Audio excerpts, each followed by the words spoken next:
Good afternoon, sir. Shall we start? Good afternoon. Good afternoon. Huh.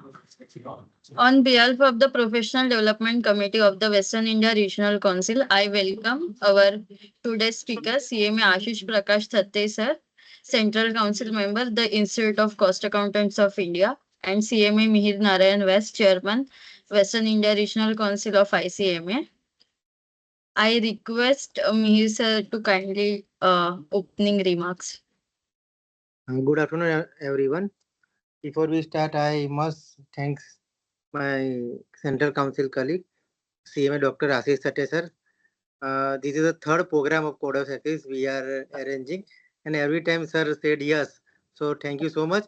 Last month also, some of the practicing course accountant CEP is not completed. Sir again came with us and arranged two CEP program. So, Dr. Ashish Thatte sir, thank you so much. You are always with us. You are always guiding us like a mentor. Thank you so much, sir. And again, I would like to congratulate all the Central Council member because so many practicing course of accountant COP are not renewed, and they are coming with the physical mode or online mode combined together. So this is the best opportunity to renew your COP. Those who have paid their fee, they can renew. So this is the best thing that our Central Council member did. So again, thank you so much. And Dr. Ashish sir always said, code of ethics means it's a sanskar. So ये हमारे संस्कार ही है. We can follow the same. So I wish this session will be a knowledge sharing session. And this is a festival time. I would like to say happy Diwali to everyone and wishing you all the best. Thank you so much. Thank you, sir. Also, CMA Manisha Agrawal, ma'am, Regional Council member of ICMA, is present for the today's session. I also request madam to kindly address this. Hello, everybody. I have joined this session. Ashish sir, thank you so much for taking this session because still I have not read those ethics, and I'm really thankful to you that I got a chance to listen to you. And as it is, you are a very good speaker, and I always look forward for your sessions.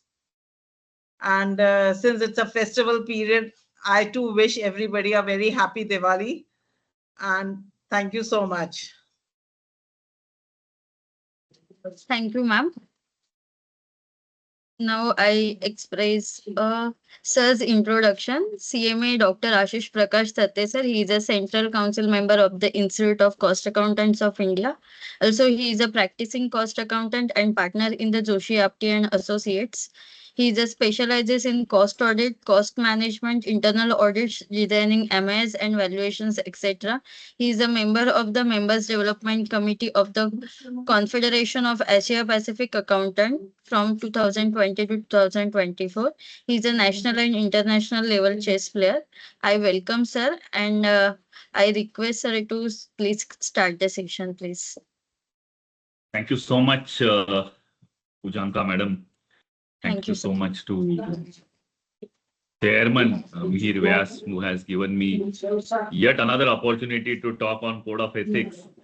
And also thank you to Manisha Agarwal madam, who has put up the kind of a thought process now to me that we don't know Code of Ethics. So what is the first ethics which one should follow? So we all should know, rather we all follow Code of Ethics. It's not like that we don't follow Code of Ethics, but somewhere that we felt that this needs to be channelized, this needs to be put up in the actual words as such, because of course IFAC was after us. This has come because IFAC was just putting their thoughts on us that unless you put Code of Ethics in place, which was the older one, we had older one, very old one, Code of Ethics. So they said that now you need to change it. You must have been, matching with the members' obligation. The statement of members' obligation, SMO 7 talks about the Code of Ethics, I guess, or SMO 3 talks about the Code of Ethics. So this statement of members' obligation needs to be followed. And that is where, we were forced to keep the code of ethics and do so. And of course, we have worked hard. I must appreciate Neeraj Joshi, our current vice chairman, who has taken good efforts. But even Ashwin Bhai Dalwadi, who was president that time, and despite of being president, he has also taken large efforts in this conversion of code of ethics. So more ethics in Western India Regional Council. Maybe the maximum number of programs on code of ethics are done by Western India Regional Council only. And maybe I am the one who has taken most of the lectures on code of ethics. My third lecture, as what Mirbai said, but Mirbai, you're wrong. Not third lecture. This is my fifth lecture on code of ethics. First two I did it for the institute only. When code of ethics was released, during that time I could remember June, May, June. Those twice I did for the headquarters. Then we met at Baroda, then at Surat, now at WRC, and one more at WRC I've done. So in physical lecture I've done at WRC. So maybe fifth or sixth lecture on the code of ethics. It's a different thought process also. So Western India Regional Council members requires more code of ethics to learn. So don't know whether they know code of ethics and they want to learn code of ethics. I don't know. So let us go. Let us start with the code of ethics. Let me share my presentation. It's a presentation, as what I always say, that this presentation has been prepared by our technical department. Tarun Kumar is the one who has prepared this. Can you see the full screen code of ethics, the presentation on code of ethics? Full screen. Meerbai, Pujanka madam? Yes, sir. Yes, sir. Yes, sir. Full screen, Pujanka full madam. screen, not the half screen, full screen. Yes. Okay. Okay. Right. So as what I told you, we are the member of IFAC. I have stated the earlier also in one of the sessions that because few members were commenting that our institute and our sister institute has similar wordings in the code of ethics. But why? Because we have SMO, we have to follow SMO, Statement of Members Obligation of IFAC. So that's why many of the things which has been picked up from the SMO are same in both the institutes. So that's why maybe there are few common, of course, we all are accounting institutes. So there is no surprise that, there are same wordings in both code of ethics as such. So current existing code of ethics, as what I told you, falls short of the IFAC requirement. So code is deemed to be incomplete and insufficiently stringent in the comparison with the IFAC standard. So we had to do that. In accordance with the applicability of framework, IFAC member organizations shall identify and undertake actions to have the International Code of Ethics for Professional Accountants, including international independent standard, adopted and implemented in their jurisdiction. Given the importance of consistent high quality ethical standards, IFAC members should not apply standards that are very less stringent than those stated in the International Code of Ethics for Professional Accountants, including international independent standards. So this code of ethics is just not code of ethics, but these are inclusive of the independent standards also. Of course, they have been drawn or taken from the international independent standards. We have matched with our requirements. We have made those changes which are required for the Indian context. But this code of ethics comes with the independent standards also. So draft was released, then we had discussions, we received the comment, and the code of ethics for the members of the institute is effective from 1st June 2025. So we have to follow the code of ethics from 1st June 2025. So I'll come back to a point. Let me change my role from the speaker today to Central Council member. So Meerbai told that thank you to Central Council member who has changed the CEP requirement from offline to online and this, that. However, I'm of the firm opinion, of course, it's my personal opinion, not council as a collective wisdom, collective opinion as such. But my personal opinion that before 2019, we had physical CEP requirements. Of course, that was something on the yearly basis, and then you should have completed totality on the 3 years block also. So we used to do that. We have been following that system since when I have taken membership COP. I remember 2012. So even prior to that, it must be existing. maybe not, my seniors can throw some light on that, that what was the CPE system before, CEP hour system before. But from 2012, as what I see till 2019-20 rather, I should say, all these 8 years, we have followed this system of CP hours, then physical hours. And after COVID, we have changed it to the online. From there, our track is not coming to the offline. Many members have not finished it, but maybe I don't know what will happen on 1st April 2026. But after that, maybe we might shift to the fully online, or we might shift to the continue with the same offline with some modifications here and there. So be prepared for that as well. Currently, because of a lot of first year of this mandatory CP hours in physical format, which has been a little bit discontinued for a few days for few those who couldn't complete. So let's wait until 1st April 2026. Right. So coming back to the Code of Ethics, the Code of Ethics sets out the fundamental principles as what Mirbai said, that these are the sanskars of the cost accountant. So when you go to an audit, these are your ethical values, or these are your sanskars which you carry when you go to the audit, when you go to certify the statements, cost statements, any other financial statements as such. So what you are supposed to do, what you are not supposed to do besides audit, what you are supposed to do, not supposed to do, what are you supposed to do when you find that there are threats, when you find that your independence is challenged, or maybe there are some confusions, or maybe you are confused, or maybe there are two ways of treating anything in a cost or in a finance or in an object as such. So what will you do in those cases? So these code of ethics will tell you what should be your approach and what is the logical approach, what is the ethical approach, rather, I should say. And that is what we call it as a sanskar. This word has been given by, of course, Ashwin Bhai, not by me also. So this is what is the meaning of code of ethics. So this provides a conceptual framework that CMAs are to apply in order to identify, evaluate, and address the threat. So if you see, every time these kind of wordings will keep on coming, that CMAs are to apply in order to identify, evaluate, and address the threats to the compliance. So there are fundamental principles. What it helps you is to address the threats, evaluate the threats, and identify the threats. So there will be many kind of hurdles you will come, many deviations will come, especially in case of whatever compliance required to do it for the fundamental principles. So you will have to understand that why these threats occur. So identify these threats, evaluate what is the impact of these threats, and address those threats. So these things one will have to do it. These fundamental principles in the code of ethics will help you to mitigate those risks which are there. So let's see how we can do that.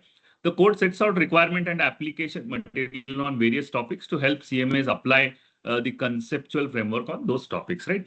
In case of audits, reviews, and other assurance engagement, the code sets out to be independent standards established by the application of the conceptual frameworks to threats to independence in relation to these engagements. So, right. So, besides, as what I told you, code of ethics, whatever talk about ethics, there is a code which sets out the independent standards also. Okay?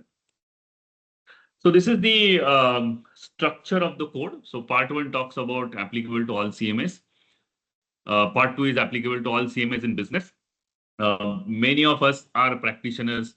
I could see many of you have entered into this room. I was looking your names. Most of us are practitioners, but there are cost accountants, those who work in the industry also. It's a large chunk. It's in our case, it's almost 95% of our members do work in the industry. So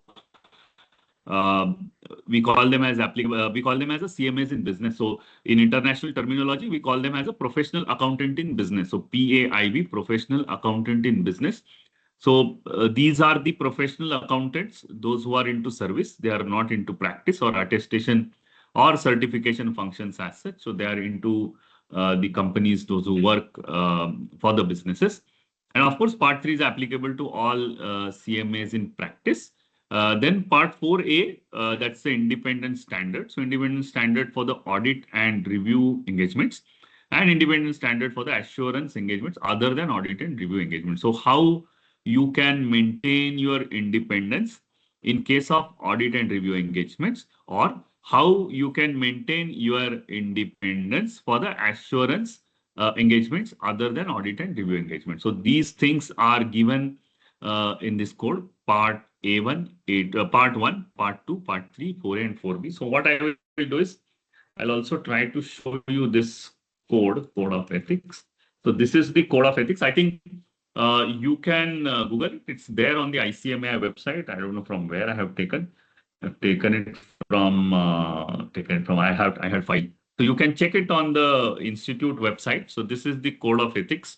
This is how it looks as code of ethics. So here it is. You can see part 1, part 2, part 3, part 4, and 4A and 4B. And then there is a glossary of the terms also. So little bit, this is what is this. So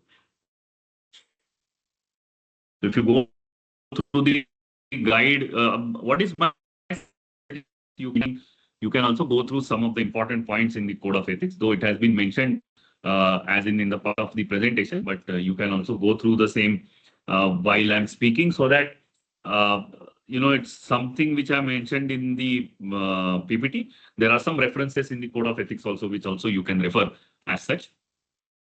So that's what I told you, part 1 applicable to all the CMS. So it lays down the fundamental ethical framework for all CMS, reinforcing their duty to act in the public interest. So this will come again and again, especially since we are, as a cost accountant, we are a special niche. We are not like a public accountants, which you see anywhere in the world. And we being little bit niche accountant, yes, our public interest is not there in the public domain. Our public interest goes through the Ministry of Corporate Affairs, which controls the various certifications, or especially cost audit for the various companies. And through Ministry of Corporate Affairs, we protect the public interest. But all other all other accountants in practice, they have their public interest, especially in case of their signing balance sheet or profit and loss account. In India, we have chartered accountant, cost accountant, those who sign. In some cases, both of us sign the financial statements. In many of the cases, chartered accountant sign the financial statement. So that's the public interest which is there, which is a public document.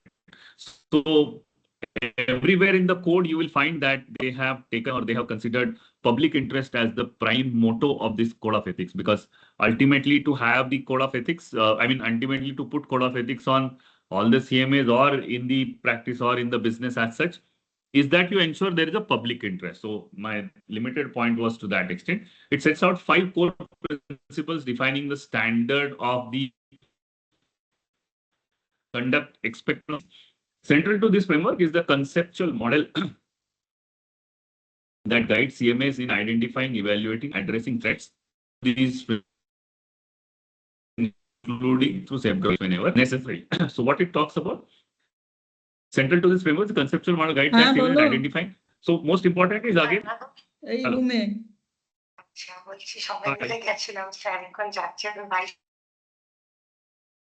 Priyanka, if you can mute the other Yes, participants. sir. Yes, sir.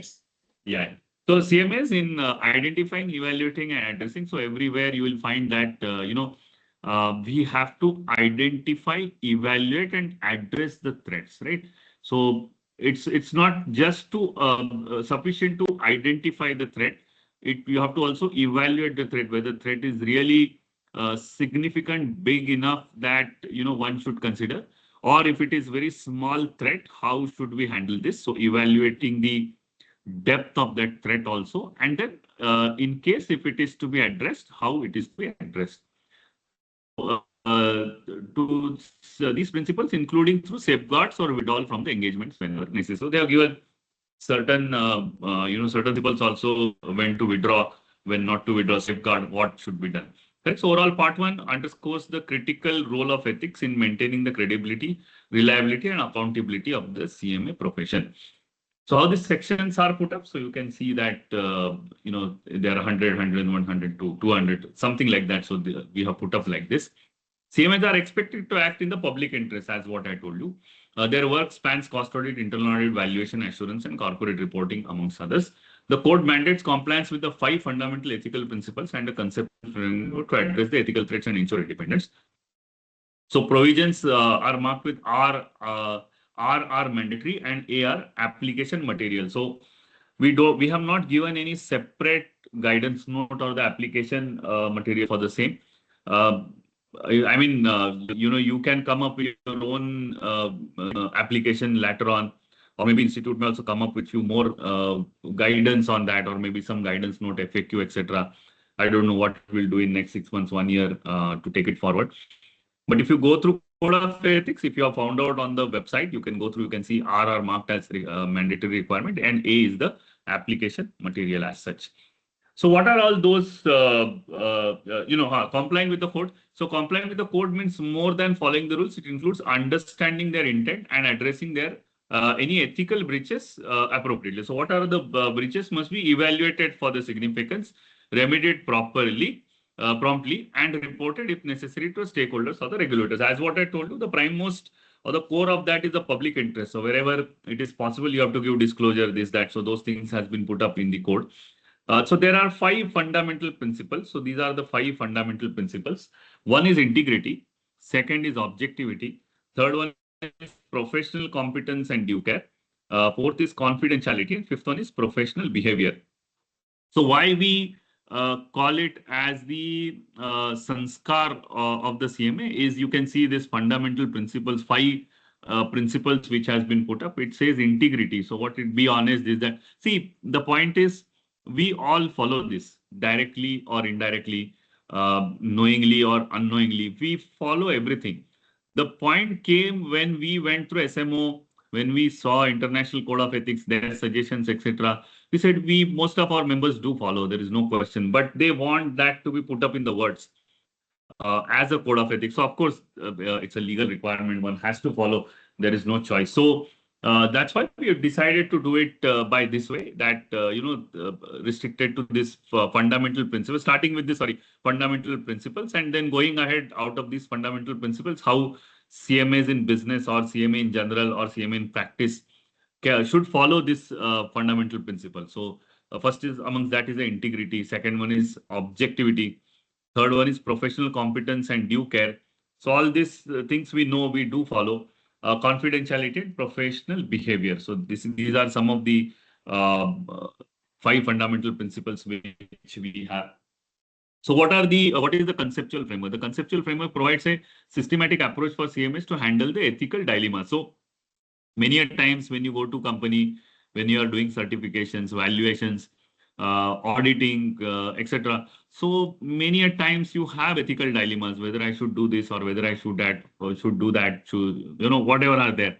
So you need to have some steps to be taken in the framework. So how to handle these ethical dilemmas, those steps has been identified. So as we have seen that earlier also, further more elaboration here. So identify threats to comply with the fundamental principles. So many a times, what happens is a company, you are already auditing some work in the company. Company comes up with few more work, and they tell you that this is the few more kind of a additional assignment to you besides audit. Will you be able to accept?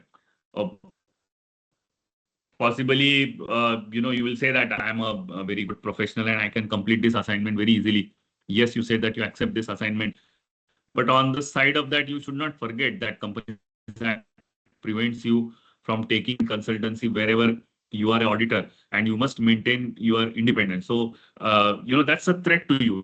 That identify the threat to compliance with the fundamental principle. So that's a fundamental principle that I should maintain my integrity. I should ensure that my objectivity is independence. I should not lose my independence at all. And with this kind of offers which comes from the company, is definitely a threat to that adds to your ethical dilemma. Should I take up this assignment or should I not take up this assignment? So answers are given by this code of ethics. So identify the threat to compliance with the fundamental principle, evaluate their significance considering all circumstances, address the threat by eliminating the source of the threat, applying safeguard to reduce the threat to an acceptable or refusing or withdrawing from the engagement if necessary. So I need not tell you in this specific case what we are supposed to do. That is the last option.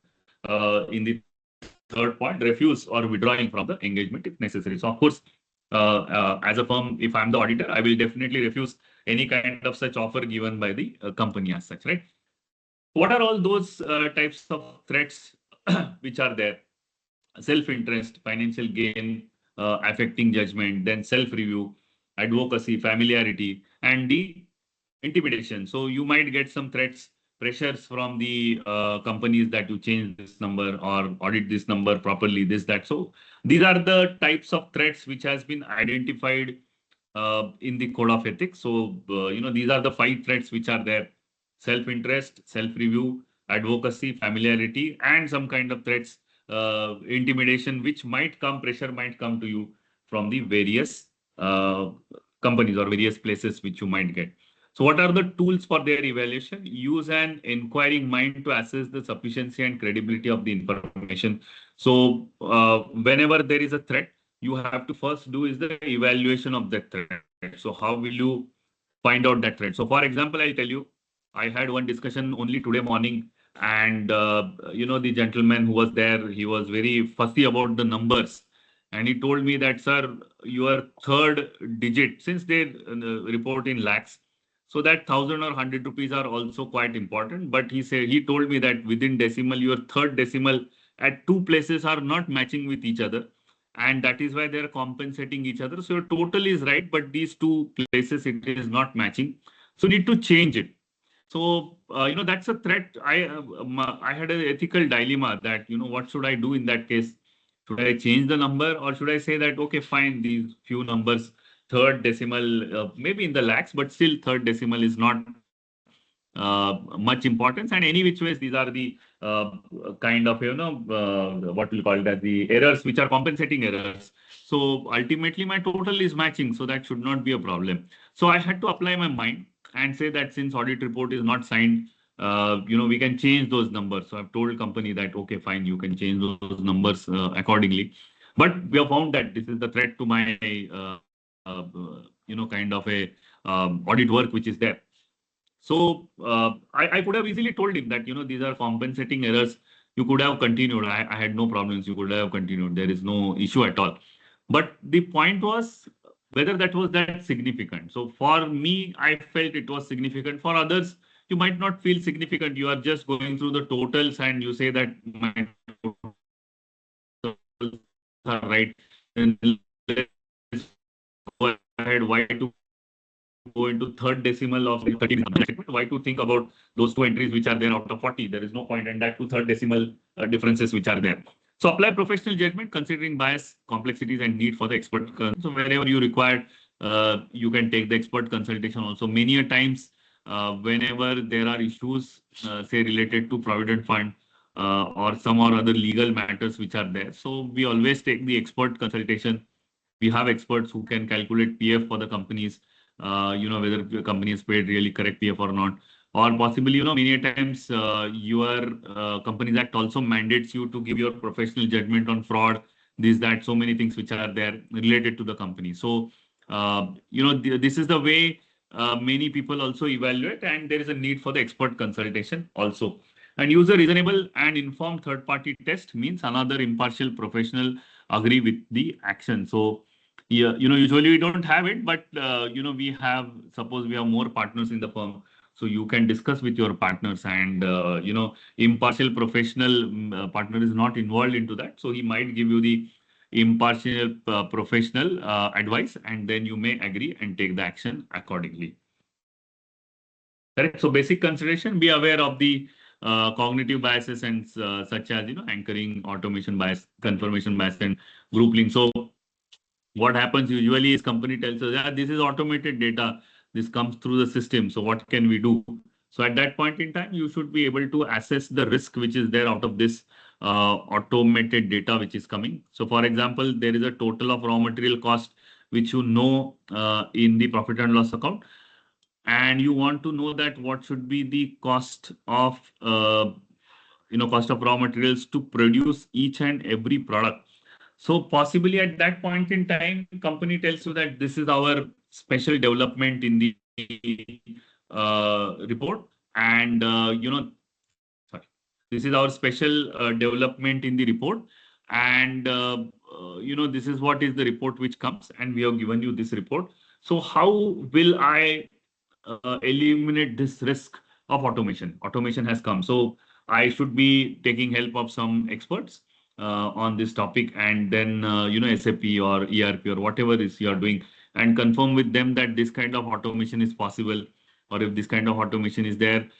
Usually I tell people that you go and, it's better you check yourself that this kind of report is coming out of that system, and you ensure that this report matches with the numbers, whatever I want. So these are some of the considerations, bias consider automatic RI. So what should I do? Let it come. I mean, I have taken whatever automated which has come. So can't be there can be a bias in that case.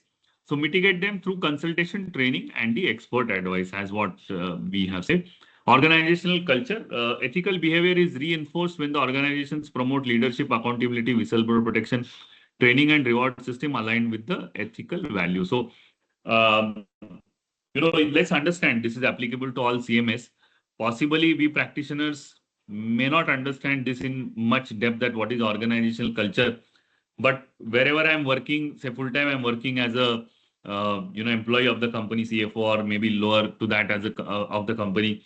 My problem is what is the organizational culture? If the organizational culture is of, in Hindi, what we call it as अरे चलता है, अरे वो थोड़ा बचा लो, अरे वो थोड़ा ये कर लो, then it's a different culture altogether, and then that might be threat to your ethics, because you may have to compromise somewhere your ethics and then go ahead. So that's what it is applicable to all CMS. We as practitioners may not understand, but my friends, those who are attending this session from the industry, those who are industry representative, they might understand what I'm trying to say is that's the organizational culture, where that is also very important for the ethical behavior. The ethics should be promoted in the culture itself.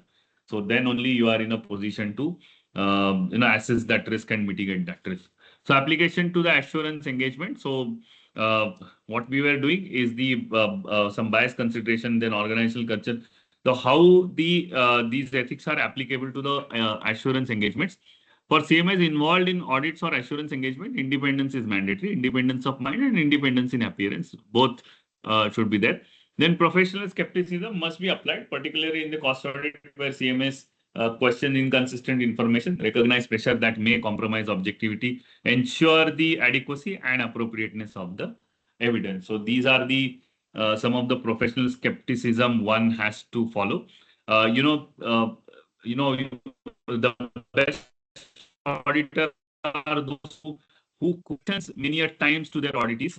And, especially in case of inconsistent information from one department, you get some information, some number, other department, you get some different information, different number. So you should be very careful. You should be applying your mind at that point in time, that how your ethics are under the threat and how will you mitigate those threats. So asking questions is also important in that case.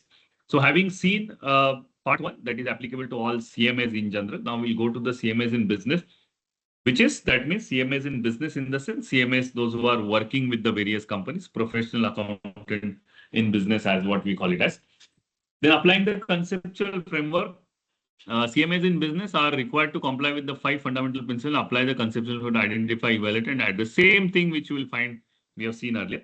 Now, CMS can be in various roles: employee, manager, director, volunteer, etc., and must uphold the ethics regardless of their legal position. From the top person in the company to the bottom of the company, everyone has to must follow the ethics regardless of their legal position. So high-level CMS where additional responsibility for fostering ethical culture and establishing processes such as ethics training, whistleblower policies, and the risk management system. So when you are sitting at the helm of the affairs, say head of the finance or something like that, so you have dual responsibility. One is you should follow the ethics, and you should also foster the ethical culture within the company. So that is also something which is important for the CMAs in business. So if you are at that position, even these things are important to be done.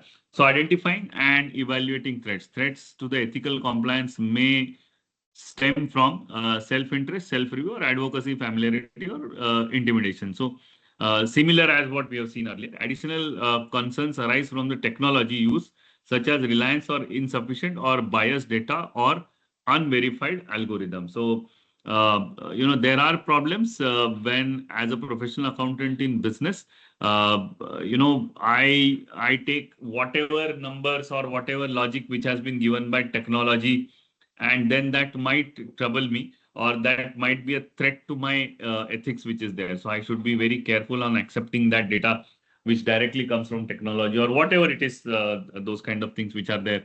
So as what gave you example of the raw material cost which is there.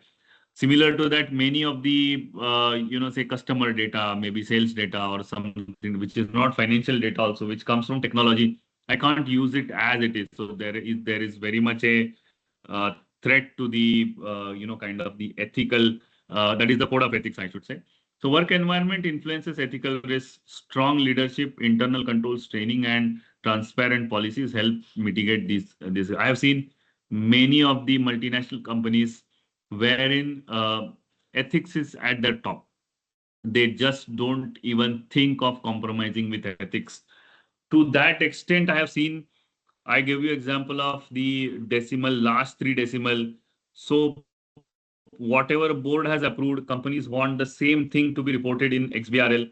Whatever auditor has audited, board has approved and has to be reported in XBRL.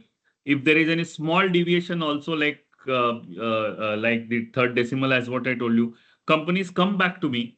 They ask us that, sir, this is what has happened, that for some or other reason we can't take this three decimals. So suppose there is some, due to some decimal changes, total is been changing. So they have to adjust one decimal somewhere, third decimal in that large number, maybe in 1,000 crores also. So that third decimal needs to be adjusted. So they come to me. I've seen such an ethical practice of the company that they come to me, they disclose to me that this is where one has to adjust that last decimal, and then only will file the XBRL. So I have to give my approval, and then only they approve. I've seen company management also gives their approval, and they file the same. So this is the environment that influence the ethical risk. So if there is an environment, ठीक है, चलता है, अरे छोटा सा ही है, क्या फर्क पड़ता है, let's go ahead. And somewhere some query comes in next few years, and you will be nowhere, you will come to know that these changes has taken place. So whatever your signed document or the document which has been kept is different than what has been submitted in XBRL. So, work environment should be such that, there has to be strong leadership, good internal control, and a continuous training and transparent policies help to mitigate this risk. So this ethical risk can be avoided by that way. Conflicts of interest. So there are many conflict of interest, especially those who work at the higher position. They know very well, when you are working at that position, many a times you get lot of conflict of interest. I've given many a times many examples over there.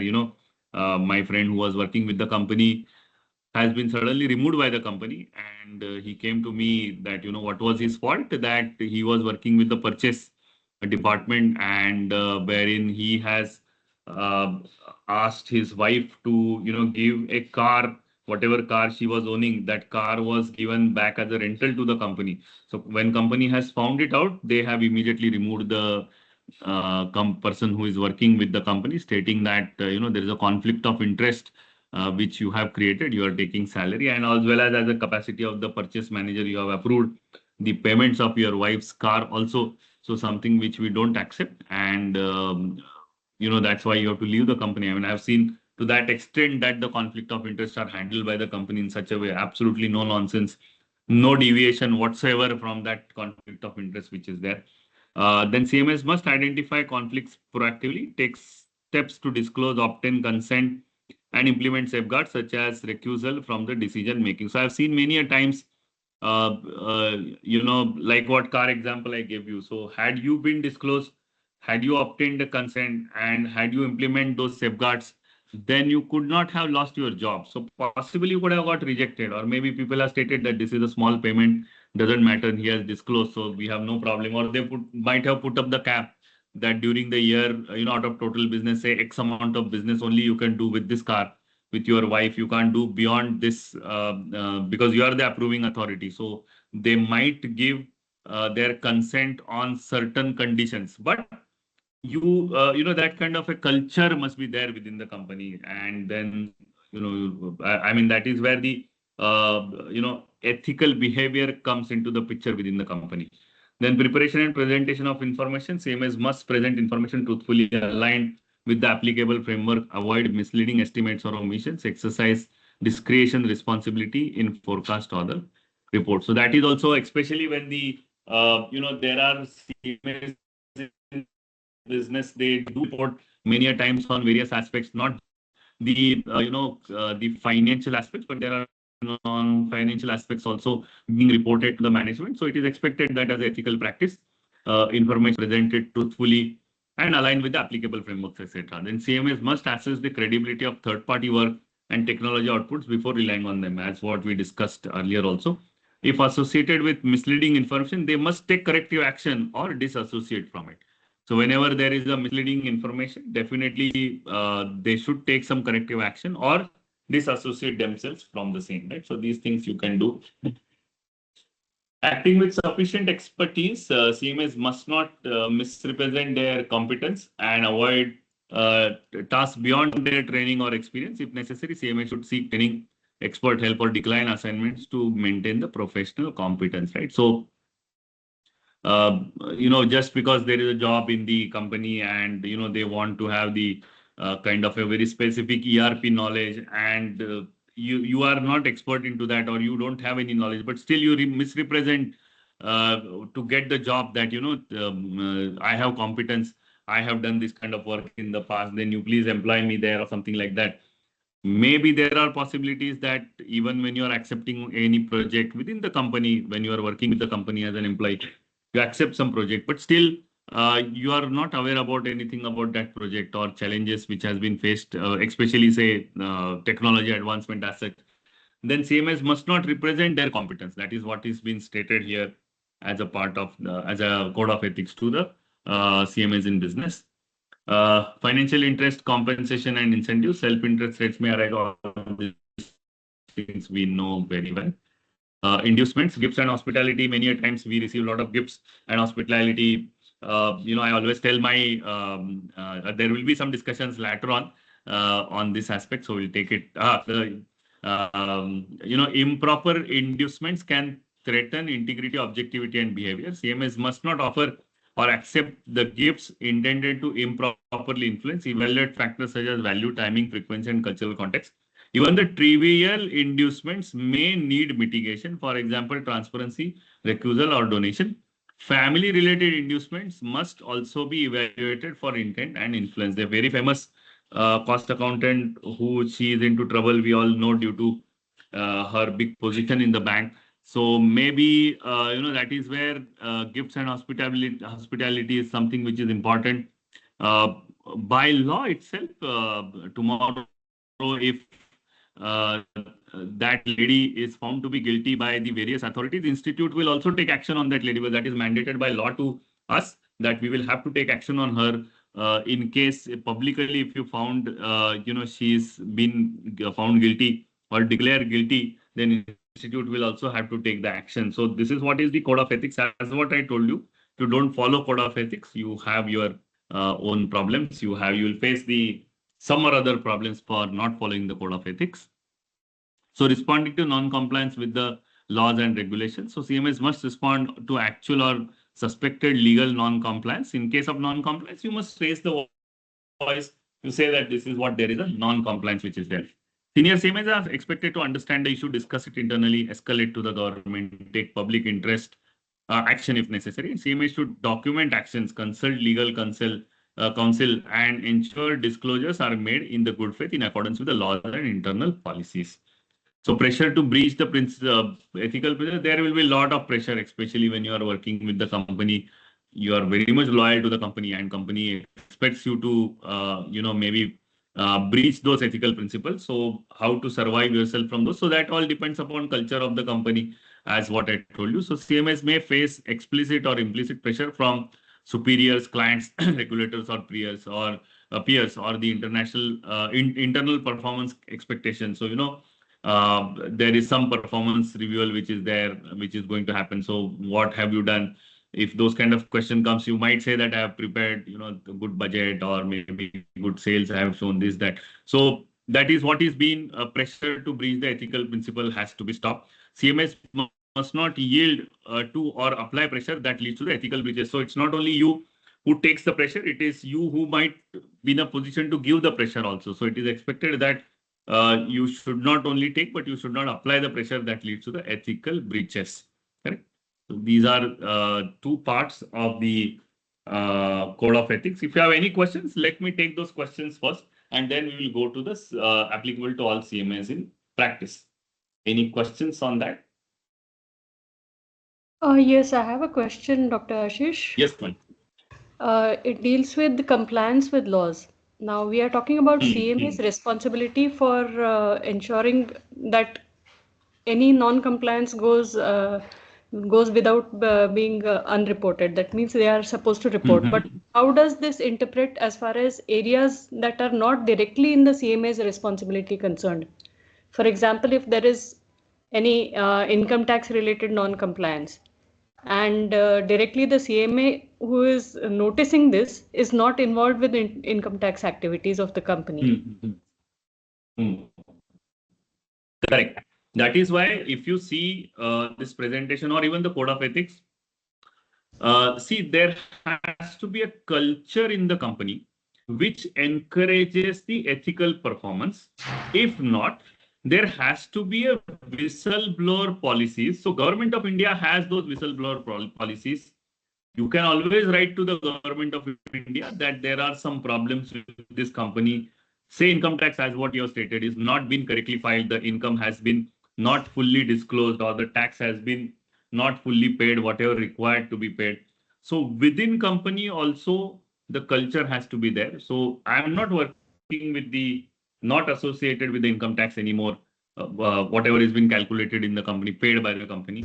But I can see that someone else is doing something wrong in the company. So there has to be that culture. I should be able to speak to the seniors that there is something wrong which is going on, and should be able to prove also. Correct?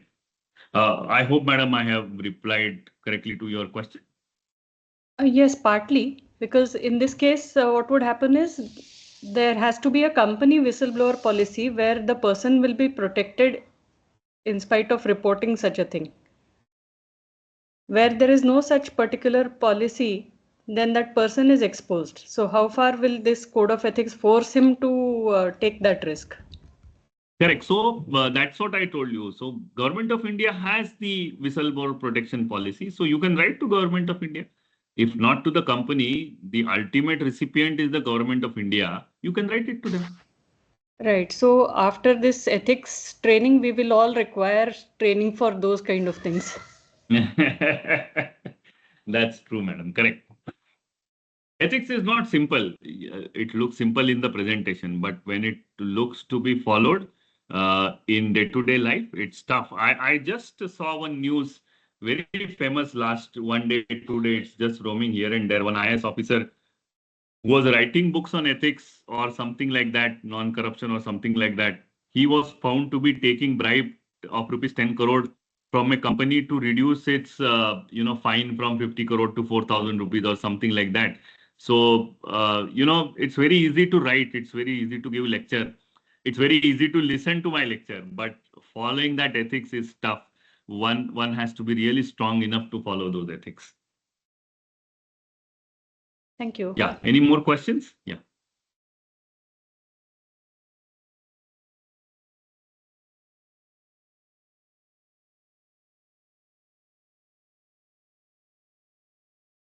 Okay, so we will go ahead with the next slide. Why it's not going there? I don't. Yeah. So applicable to all CMAs in practice now, that is where something which is important to us.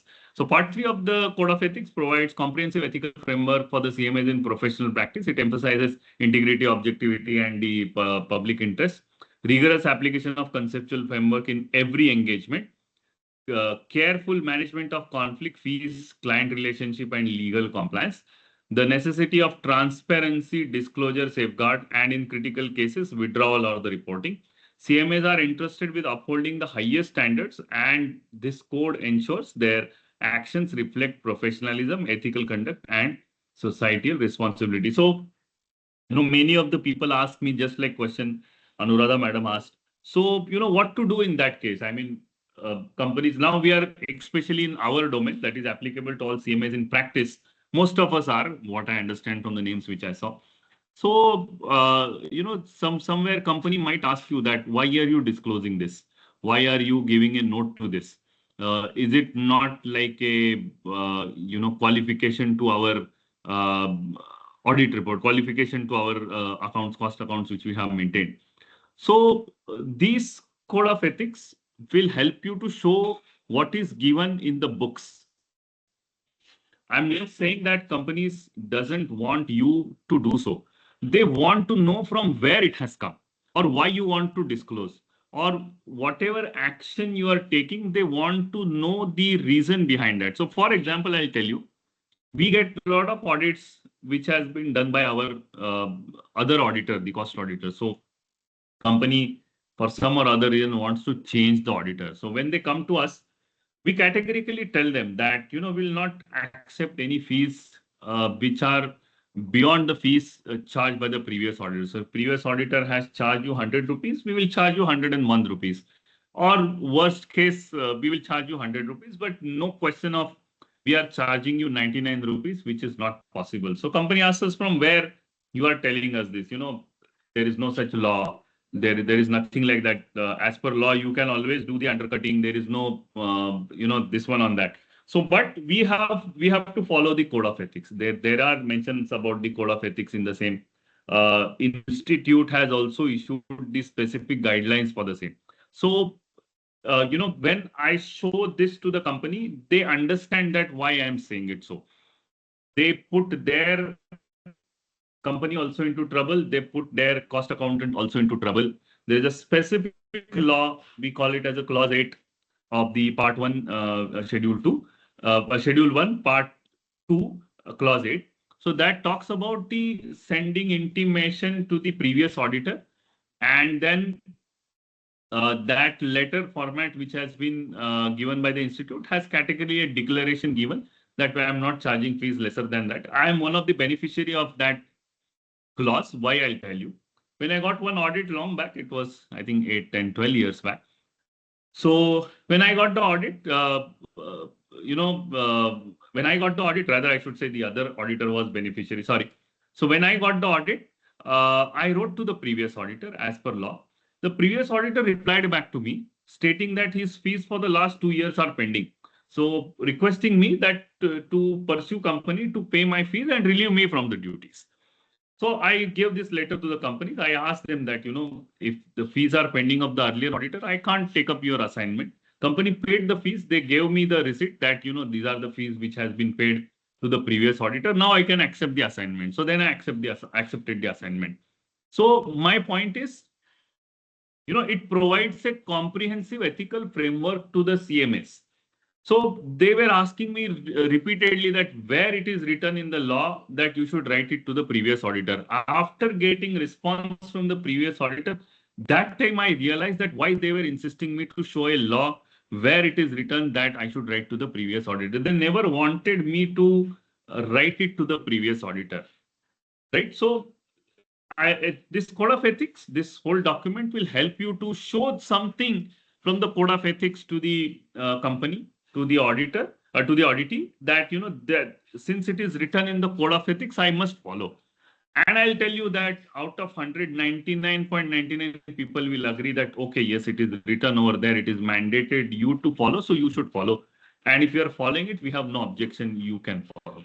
So in a different way, I'm telling you that it's not only you have to follow, but when you are following what is written somewhere, that also helps you in the as a code of ethics, right? So application of conceptual framework. CMS in practice must apply the conceptual framework on section 120 to identify, evaluate, and address the threats as what we have seen. Most of the things will be repeated now since we are already in the part 3. So evaluating threats, addressing the threats, and safeguarding your interests. So conflicts of interest occurs when CMA's interests or your client engagements impair the objectivity. As what we discussed, you get some management consultancy, of course, prohibited by Companies Act itself, but still you can always show the code of ethics also. Key requirement, do not allow conflicts to compromise the judgment. Steps required, identify potential conflicts early. That is also important. Disclose and seek the explicit client consent for many things. Apply safeguards, for example, separate teams or confidentiality walls. So, you might get one job of a company and then it's maybe competitors different job which you get it. So companies do expect you to apply different teams over there. They don't want the same teams to continue at both the places. So, I mean, that's the requirement which are there. So these may be the potential conflicts which you might address, you can address early also. If explicit consent is refused, CMS must decline the engagement or end the relationship. So those things are also, we have seen, I have heard that, chartered accountants resign. So for example, Baiju, a very famous example wherein CA resigned, financial auditor resigned at the very last moment that, before signing the audit report, they found something fishy in the books of accounts and they resigned also. So those things are also been seen. Then client acceptance and the continuance must involve the evaluating threats to integrity, objectivity, and competence. CMS must understand client background, governance, and intent, possesses adequate in competence or the involved experts, comply with the KYC norms and fee guidelines. When replacing another CMA, due diligence is required to be followed as what we have discussed. When I could remember that, when I had discussion in WSC office last month, I guess. And, Sukrut Mehta, my friend, who gave a very nice example, very nice statement he made. So he said that my auditor is so independent. I mean, company person was telling him like that. My auditor is so independent that he has maintained such an independence that he doesn't know even my business. So to that extent, we have maintained the independence of the auditor. So you can understand that, don't maintain of that kind, but out of humor, I'm telling you that even this kind of independence you can maintain as such. Then wherever there is necessary, you can always get some second opinion or, some kind of a professional judgment, expert help also, you can take it the same. So offering a second opinion for non-clients may create the threats due to an incomplete context. It's a vice versa also. I am asking second opinion from somebody. I'm allowed to do that as expert advice. But as in case of the second opinion, he is not my client. I'm just giving advice on the phone. Then that might create some threats or maybe some incomplete context may also be there. We all are maybe, have done this numerous times in the past, especially when it comes to the applicability of cost audit. Your friend called up, somebody has taken your reference, they call up, they ask you whether audit is applicable to us or not. You tell, then you tell 100 crore plus applicable, 35 crore plus applicable. But you should not do that because it's your second opinion and they are not your clients. So how to make them clients and give the opinion is you tell them that my opinion is valuable. You have to pay me certain fees of that. So that creates also a responsibility for the accountant, cost accountant in practice. And then he gives the correct opinion. I mean, the well thought opinion can be given in that case. Then CMS must seek prior communication with so that's what we have seen, prior communication. Low or contingent fees, we have seen that case, I think few days back, chartered accountant charged 1 rupee fee for the construction company. So I don't know how that institute deals with such kind of cases which are there. Then referral fees or the commissions also raises objectivity and competence concern. We all know how the industry works. So we are not supposed to pay any referral fees or the commission as well. So in inducement like gift, hospitality, employment offers or the other benefits, should not accept. Then should not accept the inducements intended or perceived to improperly influence the behavior. Must evaluate nature, frequency, value, timing, and the contrast and relationship with the offering party. So especially CMS, those who work with the banks, those who work at such a critical position where you have, you have to supposed to be attached with the public at large, or maybe loan sanctioning or the finance related activities which you are doing. So these people are very immune. These people are very exposed to the this kind of threats, inducement threats which are there. We may be accountants little bit lesser, auditors little bit lesser. Decline or disclose the inducement, log and monitor the gifts, consider recusal or reassignment, educate family members on the risk and proper boundaries. So it's not just you take up, but they approach your family members also. That also in the movies and etc. we have seen. But that may be the factual position also, that they approach your family members and force them to take some gift or something like that. So those inducements are very much there. Then custody of the client asset. I've seen many disputes between client and the auditor for holding the client assets, especially in case of laptops, etc. Wherein companies' laptops has been held by the cost auditor for non-payment of fees, and those things which are very common in the all the industries assets. So custody of the client assets. So what you should do, comply with the laws and regulations, keep the assets separate, use assets only for intended purpose, maintain readiness of the full accountability. So all these things must be there, especially when you imagine a laptop which you give it to a trainee. So how he or she utilizes those assets as such. So somewhere you have to put controls on those things as well. Then responding to non-compliance, as what we have seen earlier also. So part 4A talks about the independent standard for the audit and review engagement. If you have any questions, I will take those questions also on the part 3 first. Then we will move over there. Any questions? Just one question. Yes, There was ma'am. a point about societal responsibility in the very first slide for practitioners. Is Correct. it defined anywhere Correct. in the ethics? No, I don't think so that it is defined anywhere. Can you just check the ethics? Can you just check the code also? This is the one, right? At the right-hand side bottom, societal responsibility. Right, that's the one I was referring to. Yeah, we all do sustainability related work now. So, maybe that is where this question might just, I don't know.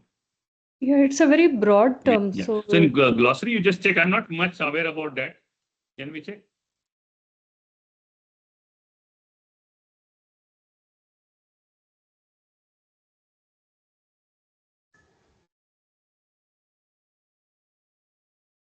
No, spell wrong.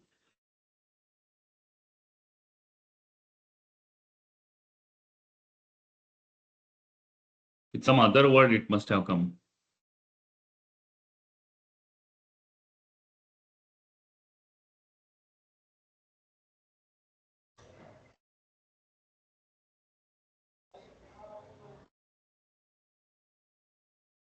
Maybe it's searching wrong. I don't know. You can check it at your end. sure. And if it's not there, we'll take it as per common parlance. Yeah. Common parallel. Correct. It's in part 3. It's the beginning of the part 3.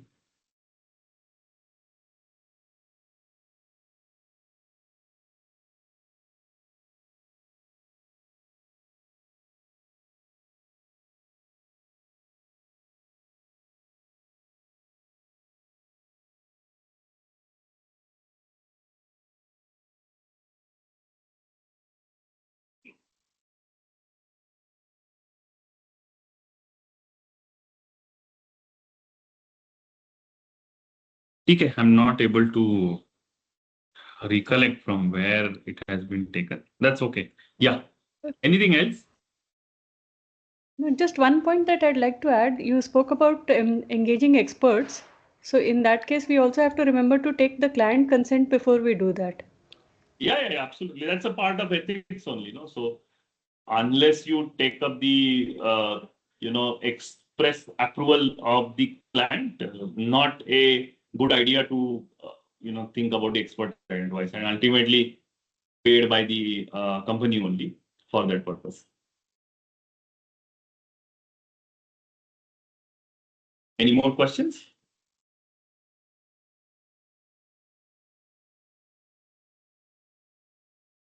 Right. So how do we have the independent standards for the audit and review engagements? So there are independent standards. So what all standards a practicing cost accountant should follow in case of audit and review engagements and non-audit and review engagements also. So these things are given in the part 4A. So part 4A codifies the robust principle-based framework for maintaining independence in audit. So how do you maintain the independence? How you will be able to do your work effectively by maintaining the independence? It outlines the expectation, procedures, and document is essential for addressing actual and the perceived threats, thus reinforcing the objectivity, integrated public trust. That is what is being stated again and again. Introduction and scope. So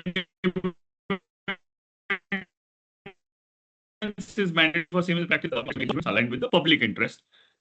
Most of the audit and the review engagements are for the public interest because we do it for that purpose only. The section applies uniformly to the audit and review services that require CMS to comply with both code's principles and relevant legislation as such. So it's not just about the code, but it is there for the relevant legislation also one has to follow to maintain the independence. So independence of mind, independence in appearance, as what it has been stated earlier also. Firms must implement a system of the quality management with designated responsibilities for maintaining the independence. So it's not just, now it's about you. It's not about the company as such. It's about you. That how do you maintain the independence? What are efforts one should take it to maintain the independence as such?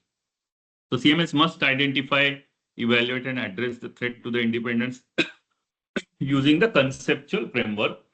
Consider the threats from the professional relationship, interest and services and interactions. So these are the 5 threats which are there. So you will find that those 5 threats will keep on coming again and again.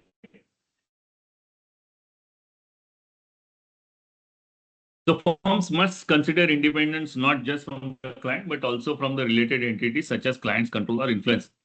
A very famous case of Cafe Coffee Day, which happened a few years back, about the loans which has been given to the various entities of the same company. So those who were 100% subsidiary of the main company, and there were loans which has been given. So auditor had tough time in auditing them and lot many things which has happened. So you must be knowing that standard of auditing SA 600. Just correct me if I'm wrong.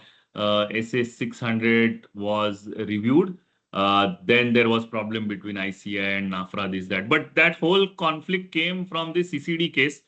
In case if you have time, or you can just Google it and you can find it out how the Cafe Coffee Day, and I think that ILFS or some financial institution case was involved. In both the cases, the related entities were the at the focus, and how auditor has applied his mind, or how the same auditor was doing up those related entities, and then he tried to prove that my team was different here, my team was different there.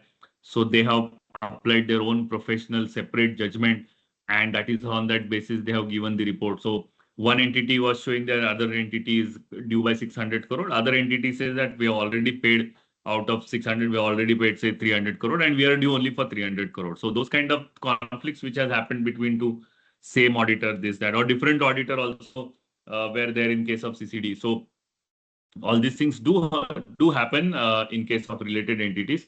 One has to maintain his independence in those cases. So independence must be maintained during the engagement period and for the period covered by the cost of the financial statements. Threats from the previous services rendered before engagement, that would be prohibited during the audit. Pose the threats. So I've given certain services prior to this audit, and then that may be possibly that's a threat to your current independence. Safeguard reassignment of the professionals, review by the separate team or the external firm. That is also we do. Communication and documentation. Firms are encouraged to communicate with those charged with the governance about the independence matter, and must document identified threats, safeguards applied, and rationale for such decisions. So many a times we auditor, I mean, besides those very few cases wherein we also give qualifications, but most of the times we give disclosure notes, etc. So as what I told you, companies do ask you that, why are you giving those notes? Why are you stating this, that? So we always tell them that, that is where we keep the independence from the company. And, that's a disclosure which is there. So we have identified some threat to company, threat to us also. So for the safeguard, we give these notes that in future, anybody ask anything, what should be the decision. I'll tell you just today morning, what happened was company was insisting me that I should mention the total revenue by adding the GST portion of that for their banking and other requirements. They wanted to show the sales revenue at very high level, adding the GST component into that. But we said that as per our report format, we must mention only net sales and not the gross sales as what you have been stating. So they were adding the numbers there and reducing numbers from the cost, those kind of statements which they have made. However, I was getting a clear number in the net sales as in terms of in the revenue statement itself. So I had to follow that. So I've disclosed it. So my point of to tell you that I have to disclose that when it comes to a, why I have added GST, or in the company, they have shown in their revenue with GST minus GST and then net sales. I have shown only net sales. I have not shown that portion. So I've been, as a prudent accountant to maintain my independence, to safeguard my interest. I've given a very proper note, long note on the same. So those things are also there.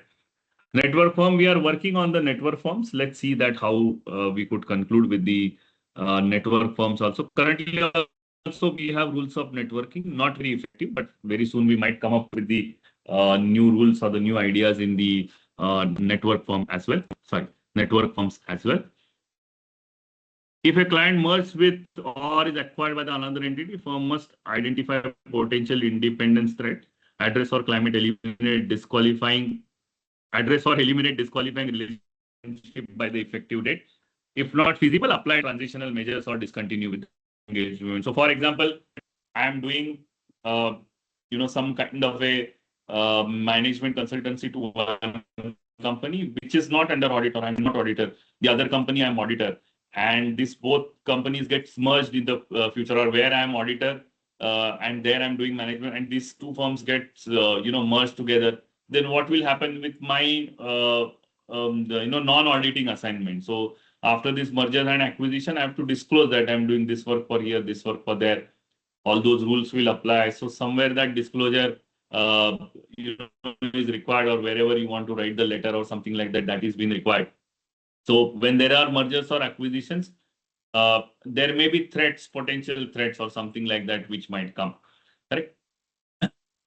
Yeah, just little bit. High or contingent fees, overdue fees, and the fee dependency creates self-interest or the intimidation threats.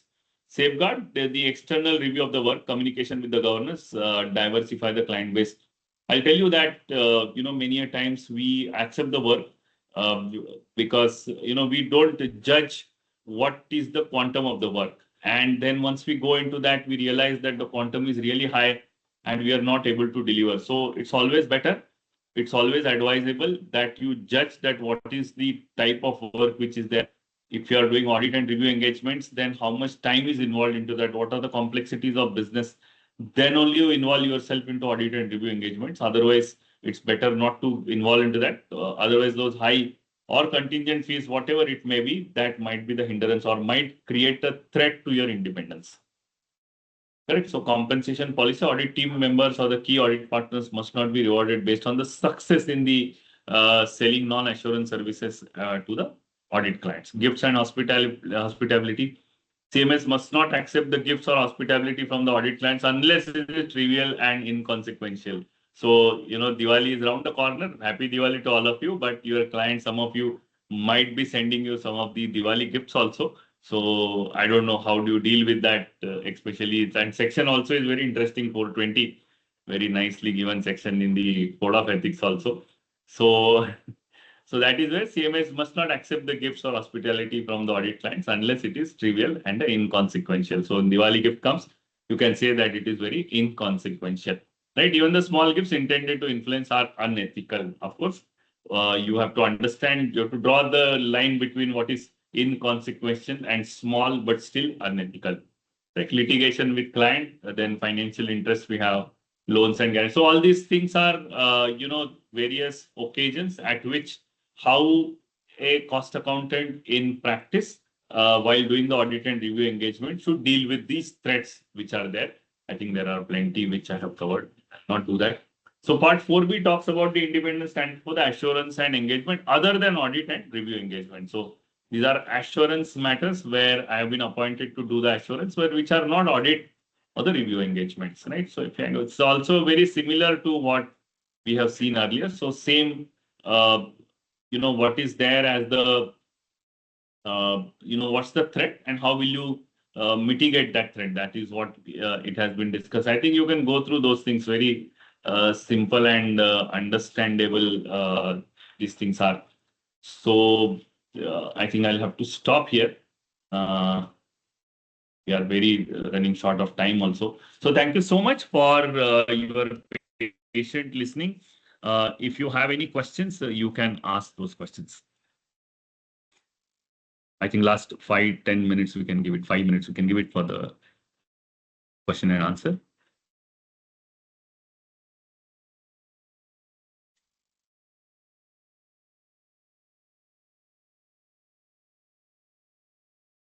What is the effective date? Already been implemented, man. 1st June 2025. Right. So that is important. As what I told you, we do follow. See, the point is we do follow. I said we don't follow. We do follow. But what happens is when the client asks you that why are you doing this, then you will have to show them that yes, this is what is been written in my code of ethics. That's why I'm following it. Otherwise, from my inner inner mind says that I have to follow this, but client asks that what is the I mean, what is the guarantee from where you are saying that you are following this, where it is written. So this is what is the code of ethics, where it is written. Right.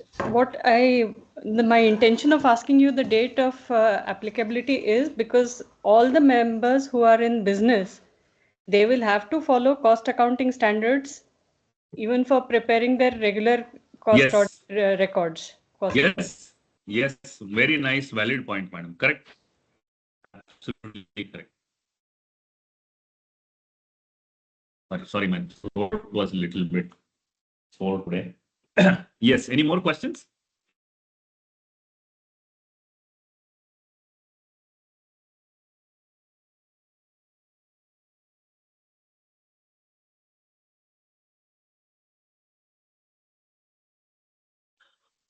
I think no more questions. Back to you, Pujanka, madam.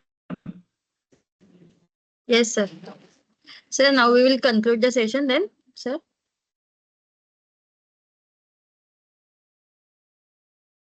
If you want to continue talking on code of ethics, you can talk. I am done with code of ethics. My ethics doesn't permit me to talk beyond 4:30 given time.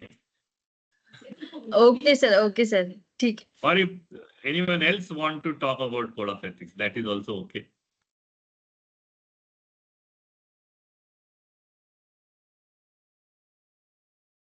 Pujanka ma'am, give vote of thanks.